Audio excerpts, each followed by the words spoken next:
recibiré. Hola, ¿qué tal? ¿Cómo están? Buenas noches, es un gusto, queridos hermanos, poder saludarles y poder nuevamente estar conectados con la finalidad de seguir con esta serie, La ética del reino. Ahora vamos a tratar un tema muy importante, básicamente centrado en las tres últimas bienaventuranzas. La perseverancia de un corazón que se sostiene en Dios. Así que mientras se siguen conectando, mientras siguen allí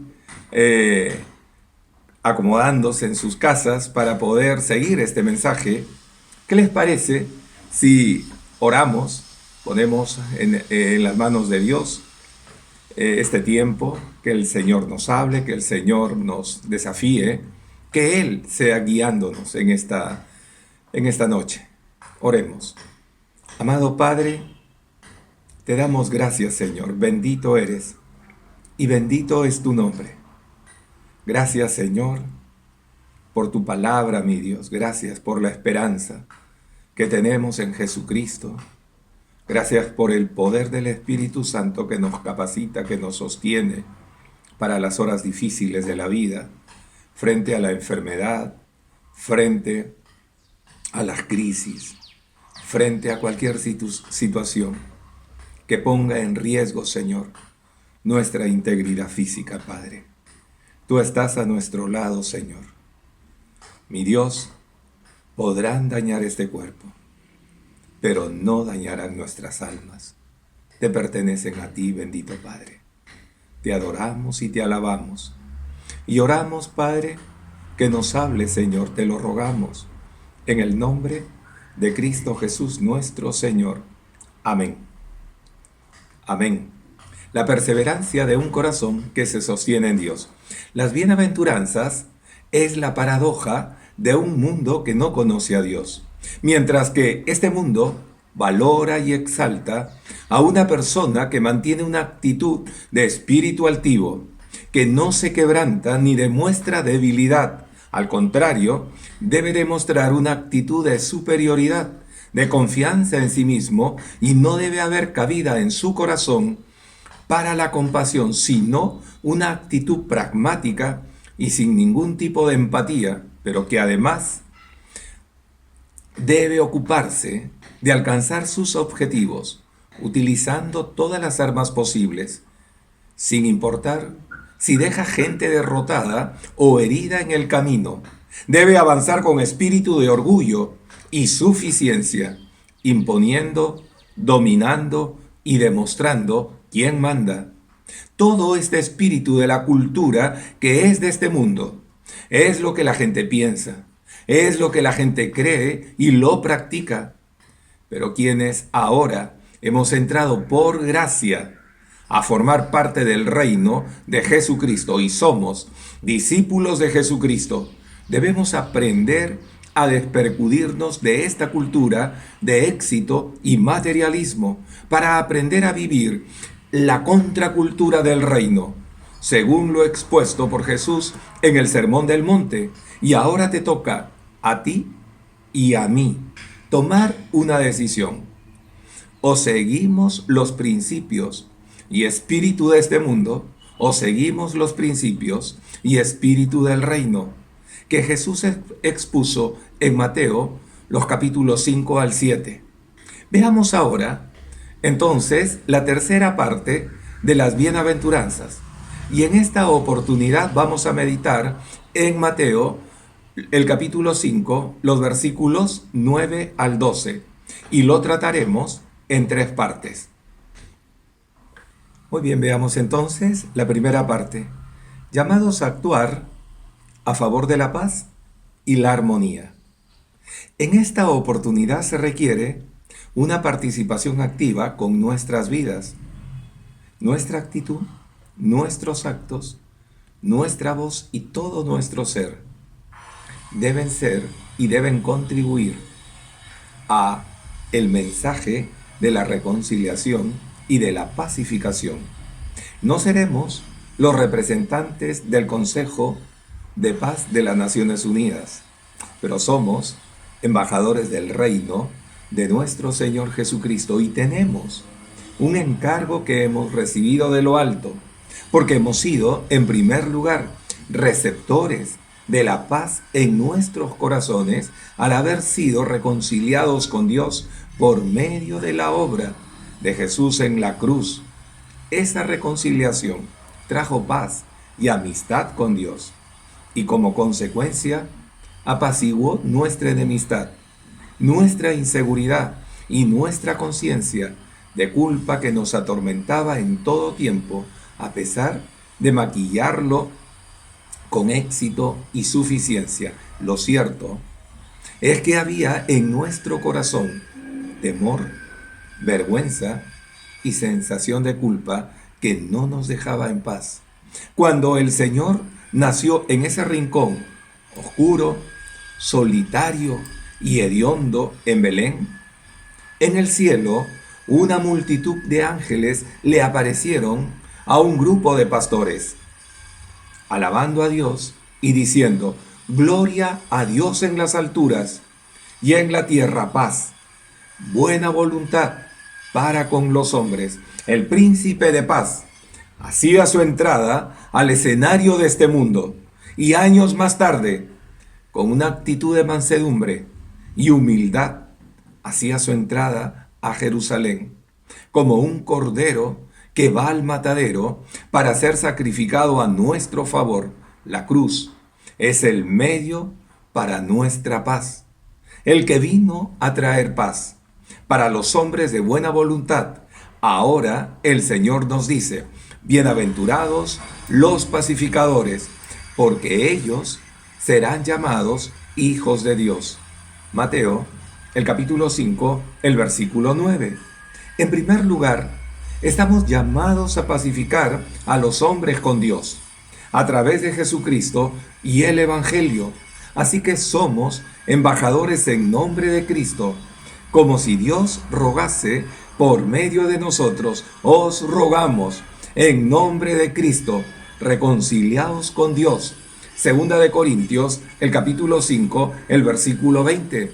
La Biblia nos dice que tú y yo somos embajadores, representantes aquí en la tierra del nombre de Jesucristo para llevar este mensaje de reconciliación también a los hombres con toda nuestra vida, con todo nuestro ser, contribuyendo a la pacificación.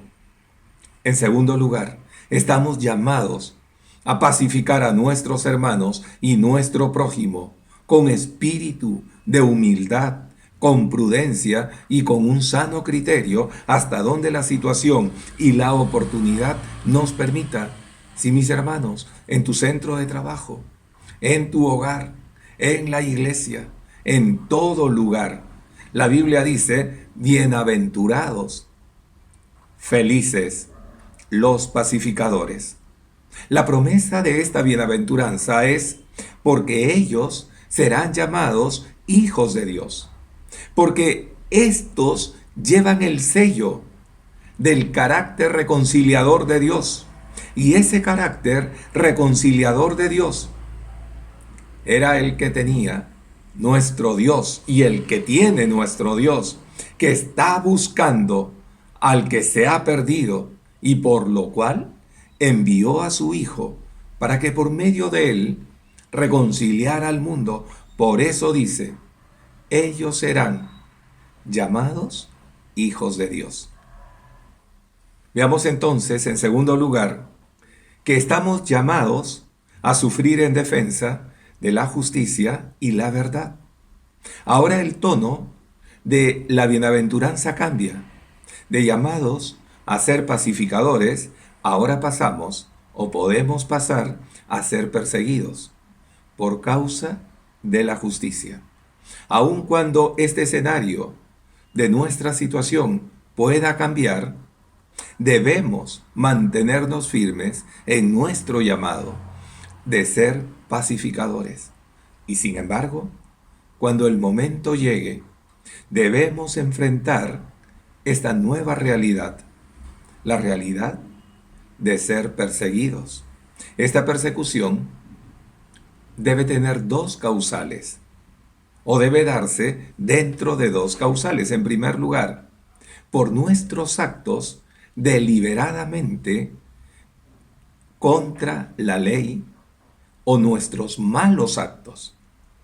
Miren lo que nos dice allí Primera de Pedro, el capítulo 3, el versículo 7. Es mejor sufrir haciendo el bien que sufrir haciendo el mal.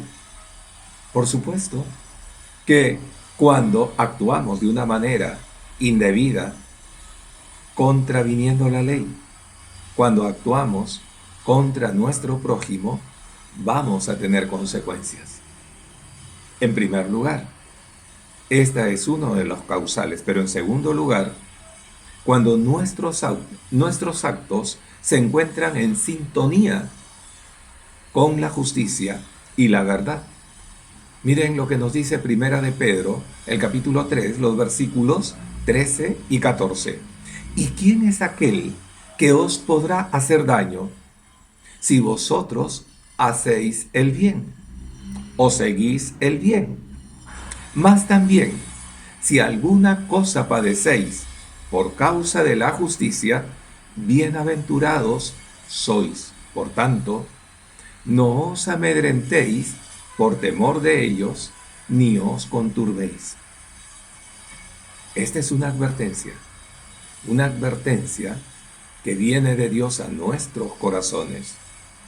Todos estamos llamados a obedecer la ley, mientras la misma ley, contra el principio de justicia y libertad, no nos impida vivir y expresar nuestra fe. Pero cuando esto suceda, cada uno de nosotros tendrá que evaluar su vida delante de Dios y tomar la decisión de callar en obediencia a la ley o mantenerse firme y por amor a la justicia y a la verdad, obedecer a Dios contra la ley, con el riesgo de sufrir persecución. Hechos, el capítulo 4, los versículos 15 al 22, nos habla de una situación que sufrieron los apóstoles cuando ellos estaban predicando el Evangelio. Mientras predicaban el Evangelio, los sacerdotes, llenos de celos, al ver que la multitud seguía a los apóstoles y la gente creía en Jesucristo, los trajeron para amenazarlos, amedrentarlos, asustarlos. Pero Pedro, lleno del Espíritu Santo, se puso en pie y les dijo: es necesario obedecer a Dios antes que los hombres. Esto lo vemos allí en Hechos, en el capítulo 4, el versículo 15 y 22. Puedes leerlo ahí en casa. Por supuesto, la promesa de esta bienaventuranza es: de ellos es el reino de los cielos. Si aún nuestros ojos, mi querido hermano, mi querida hermana, se cerrara en este mundo por causa de mantenernos fieles a Dios y su justicia, con toda seguridad el Señor te dice: bien, buen siervo y fiel, sobre poco has sido fiel, sobre mucho te pondré, entra en el gozo de tu Señor. Sí, mis hermanos, allí la Biblia nos lo dice claramente, básicamente a ti y a mí, que nosotros vamos a tener el reino de los cielos, vamos a entrar al reino de los cielos. De ellos es el reino de los cielos. ¡Qué bendición! Indudablemente. Pero esto, desde que la iglesia empezó aquí en la tierra y los apóstoles predicaron el Evangelio, ¿cuántas veces sus lágrimas corrieron por sus mejillas? ¿Cuántas veces sus espaldas sufrieron el azote? ¿Cuántas veces pasaron noches en las cárceles por causa de predicar el Evangelio de Jesucristo, por causa de mantener su fe? Los tiempos que vivimos son tiempos en el que se está cocinando algo que también vendrá contra la iglesia. Tenemos que estar firmes. tenemos que mantenernos teniendo esta esperanza. De los tales es el reino de los cielos. En tercer lugar, entonces, vamos a ver llamados a recibir un galardón y doble honor. A diferencia de la bienaventuranza del versículo 10, donde el Señor Jesús cita este versículo en tercera persona, ahora el versículo 11 podemos decir que es la misma bienaventuranza del versículo 10, pero que lo vuelve a repetir, pero en segunda persona. Bienaventurados sois cuando por mi causa os vituperen y os persigan y digan toda clase de mal contra vosotros mintiendo. Del sentido general en que se dirigió en la bienaventuranza del versículo 10, en la extensión de esta bienaventuranza en el versículo 11, lo hace en el sentido particular, enfatizando el motivo de la persecución y los argumentos para la persecución. Veamos en primer lugar cuál es el motivo. Miren, el motivo dice por causa del nombre de Jesús. Entonces, de la pacificación podemos pasar a la hostilidad o persecución, porque hay gente que ha tomado la decisión de oponerse o resistir el nombre de Jesús, la justicia y la verdad. Es inevitable, porque Jesús y su mensaje es una amenaza contra la inmoralidad, la injusticia, las mentiras y las tinieblas. Y como consecuencia, toda persona que levante la bandera de la fe en el nombre de Jesús sufrirá persecución. No pueden convivir la luz y las tinieblas. Llegará un momento en que la persecución para los cristianos, como fue en el pasado, también será un sello de garantía de autenticidad de nuestra fe y nuestro cristianismo, como lo fue entonces con los apóstoles y los profetas. Sí, mis hermanos, esto será lo que va a definir verdaderamente quién eres delante de Dios. Cuando esta situación llegue, o te mantienes firme, o callas y retrocedes. Pero en segundo lugar, no solamente tenemos el motivo, sino ahora veamos los argumentos. De la misma manera que sucedió con Esteban para el apedreamiento y con Jesús frente a los tribunales, trayendo falsos testigos, esta será también una situación parecida, que dirán contra nosotros toda clase de mal mintiendo. La mentira, los falsos testigos y la ley como cómplice se unirán para acusarnos con toda clase de mentiras. Finalmente, se nos pide que frente a una situación de hostilidad y persecución, en lugar de deprimirnos, llorar o pensar en retroceder, se nos anima en esta bienaventuranza a mantenernos firmes, con gozo y alegría en nuestros corazones. No solamente se nos dice en el versículo 10, de ellos es el reino de los cielos, sino que ahora se nos dice en el versículo 11, vuestro galardón es grande en los cielos. En primer lugar, el reino de los cielos es de ellos, primera promesa. En segundo lugar, en el cielo hay galardón. Es como una medalla en una competencia olímpica, pero en este caso, en reconocimiento a la dignidad y valentía de cada hombre y cada mujer, que nos podamos mantener firmes en estos tiempos, en los tiempos de persecución.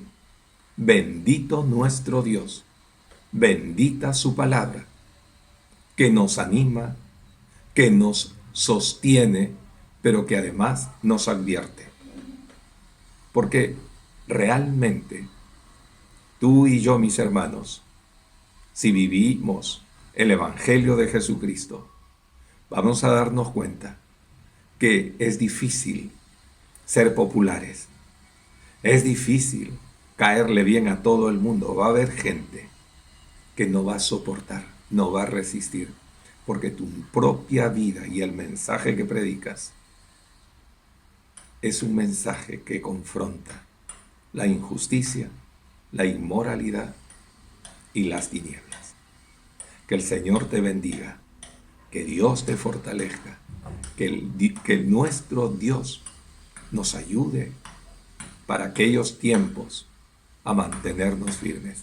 ¿Qué te parece si oramos y le decimos: Señor, aquí están nuestras vidas? Ayúdanos a mantenernos fieles a tu nombre y al Evangelio de Jesucristo con toda nuestra vida, con todo nuestro corazón. Oremos, por favor. Padre, te damos gracias, Señor.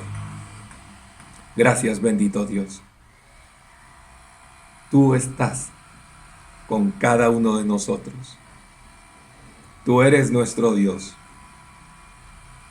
Tú, Señor, sufriste el escarnio, el insulto, la burla, el menosprecio. Tú sufriste la cruz por amor a cada uno de nosotros. Ayúdanos, Señor, a sostenernos firmes, mi Dios, en tiempos en que también nuestras vidas empiecen a sufrir este tipo de situaciones, Señor, para no negarte, para mantenernos firmes. Y en la hora difícil, Señor, tu Espíritu nos dé sabiduría, nos dé inteligencia, como lo hizo con Esteban, así también con cada uno de nosotros. Padre, te lo rogamos, en el nombre de nuestro Señor Jesucristo. Amén. Que el Señor les bendiga.